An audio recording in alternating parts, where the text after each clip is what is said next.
Ahora bien, estos ingenios no tenían esclavos, pero tampoco tenían proletarios, como dijimos, con este peonaje servil. ¿De qué les servía? Tenían una mano de obra prácticamente gratis, muy barata, y tenían un fácil control sobre esa mano de obra. ¿Estamos de acuerdo? Pero ¿qué es lo que no tenían? Un mercado para colocar su producto. ¿Cómo va creciendo el desarrollo de ese producto? A la par del crecimiento poblacional. Acuérdense que en la época de los modelos conservacionistas, el crecimiento productivo iba de la mano del crecimiento poblacional, que era el 1% anual. Por lo tanto, la producción de materias primas alcanzaba para esa población, que es este el caso que tenemos, ¿sí? Con muchos años de diferencia a como lo estudiamos con Vernon Rutan en otros lugares, pero se va replicando en nuestras latitudes a esa velocidad. Ahora bien, estamos hace un rato hablando de mercado, hablemos entonces del mercado. El tercer punto que tenemos, van viendo cómo una cosa lleva a la otra.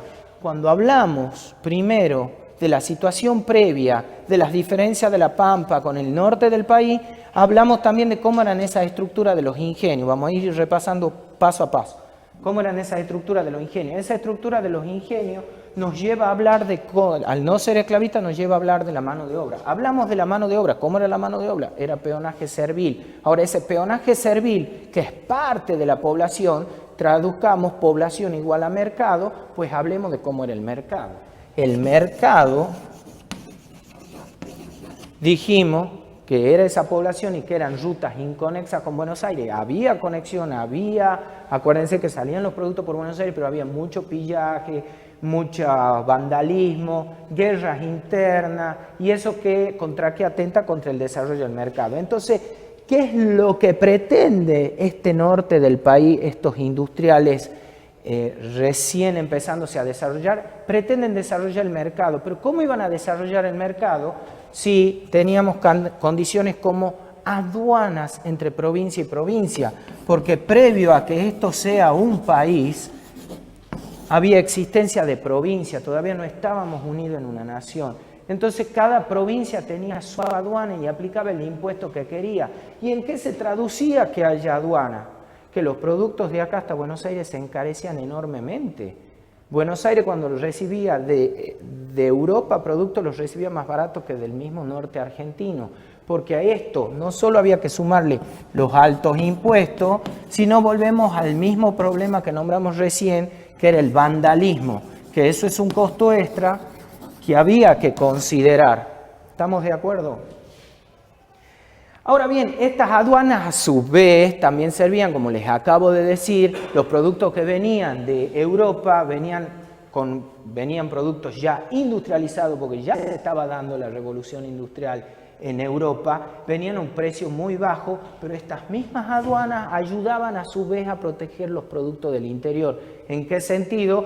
Que los productos que llegaban al puerto de Buenos Aires, hasta que lleguen a los centros de consumo en el interior y compitan con los productos que se producían acá, llegaban muy encarecidos. Por lo tanto, eso ayudaba a que no hubiera una competencia de precio, sí, la había, pero a favor de los productos de acá.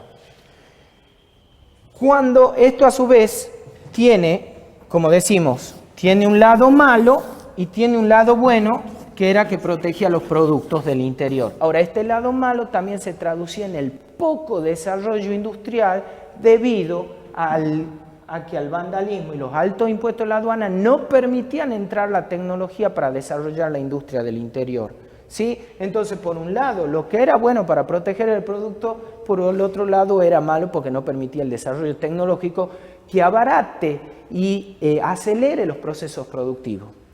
¿Cuándo se acaba esta situación? Cuando en 1852 se da el famoso Pacto de San Nicolás, que establece que se eliminan las aduanas interiores porque las provincias empiezan a pensar en la unión en una nación, en un solo país.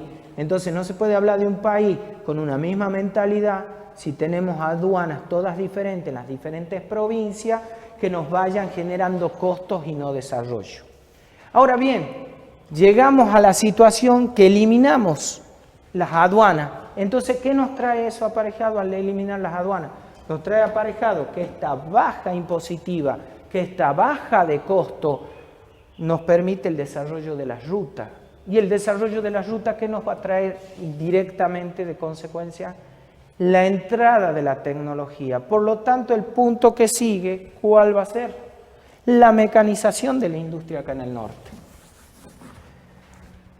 La consecuencia directa de la eliminación de las aduanas, ¿cuál es? La mecanización de la industria.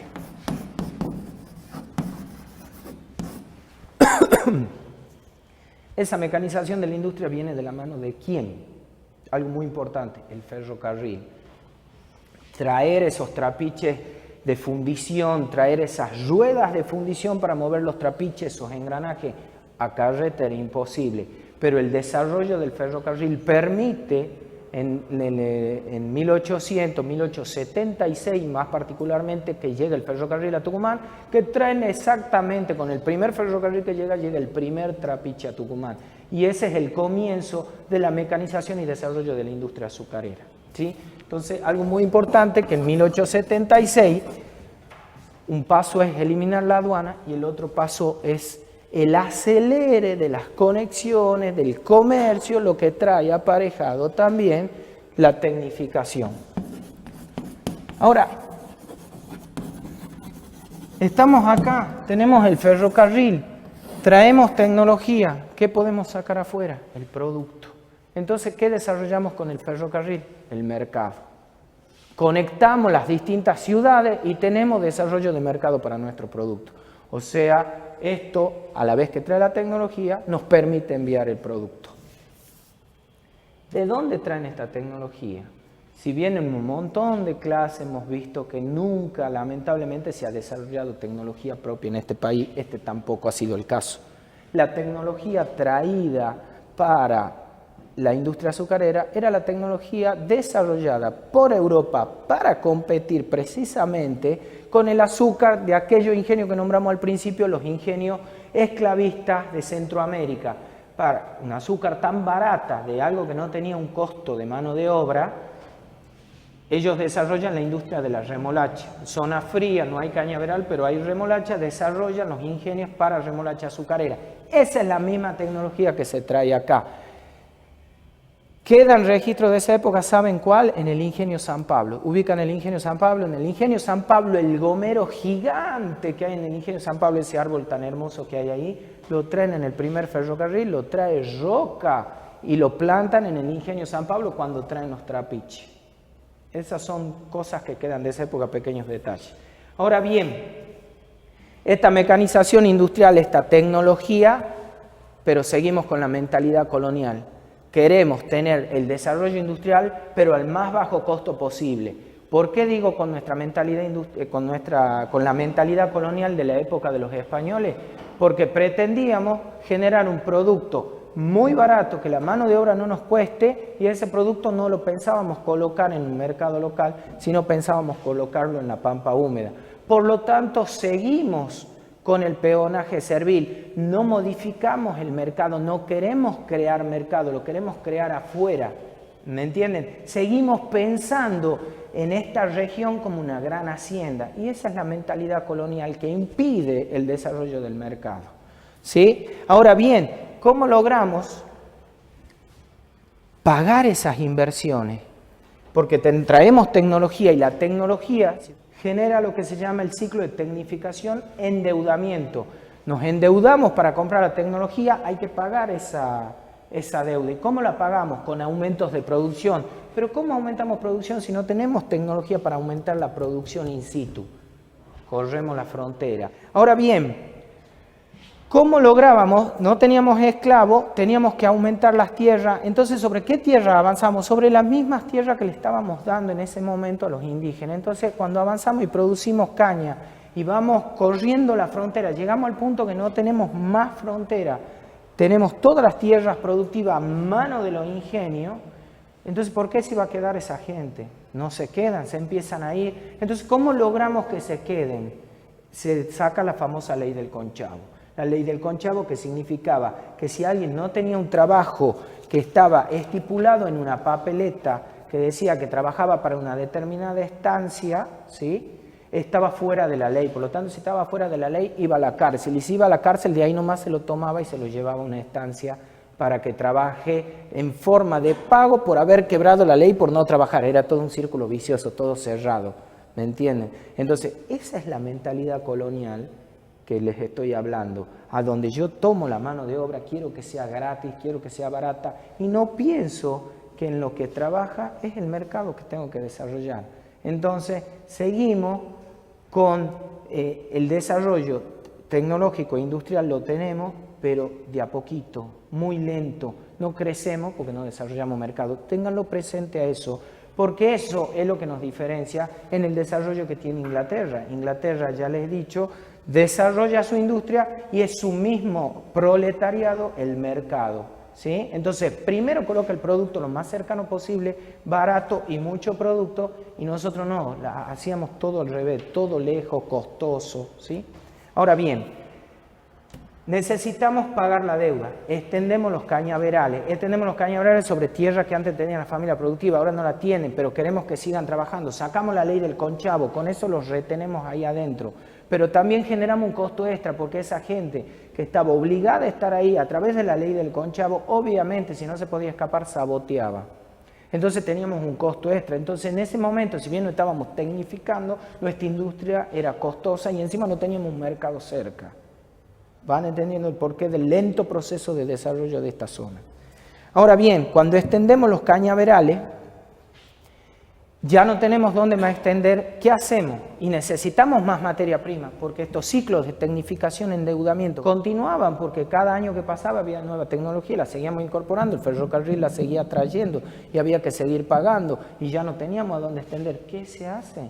Se avanza sobre las tierras que sí tenían dueños, que eran productores de otros productos, llámenle en hortícola, llámenle en ganadero. Entonces se los empieza a gravar con altos impuestos a esos productores, para que dejen de producir eso y vayan a producir caña, para que esa caña pueda nutrir los trapiches.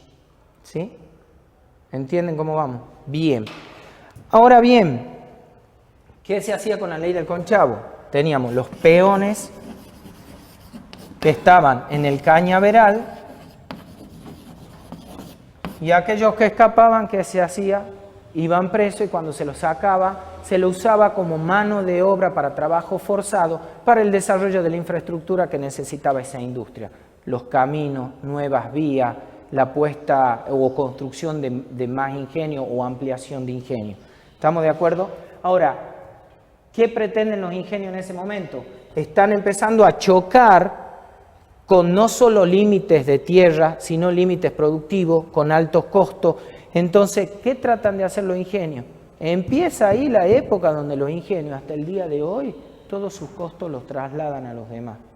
Entonces empiezan con el tema de los productores. Como yo les dije, prácticamente obligan a que los productores hagan caña, pero la caña se la pagaban tan bajo que el productor nunca llegaba a progresar ni a salir de ahí. Por lo tanto, era también un productor cautivo, no tenía dónde más ir con su producto, era la caña y era el ingenio. Entonces empiezan a trasladar costos.